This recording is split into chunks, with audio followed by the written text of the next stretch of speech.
Tusuubira namutikwa w'enkuba nga yeetobeseemu n'okubwatuka okw'eggulu naddala mu bitundu ebyo eby'omu bukiikakkono ssaako n'ebyo ebyetoolodde olusozi Elgon olwewasigadde enkuba entonotono ejja kutonnya. Eno ye alipoota y'embeera y'obudde wano ku UBC TV, omwanjuzi nze Agnes Nalukwago. Enkuba yatonye mu bitundu by'eggwanga ebitali bimu era nga ggulu yawezezza millimeters 4 okusinziira ku alipoota gye twafunye. Lira neweza millimeters 18 n'obutundutundu 9 ate ey'obuduuda neweza millimeters 14 n'obutundutundu 6.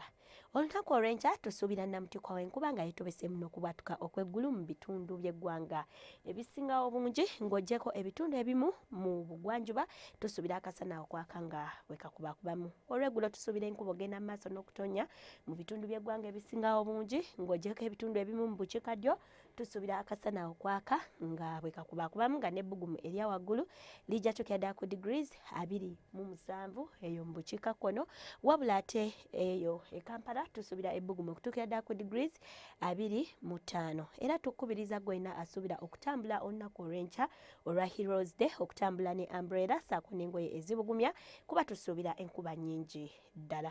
Wabula ate ebibuga eby'ebunaayira ekibuga nga Nairobi, Dar es Salaam ne Amsterdam tubisuubira okuba n'enkuba nga n'ebbugumu mu Dubai lijja tukira ddala ku degrees 44.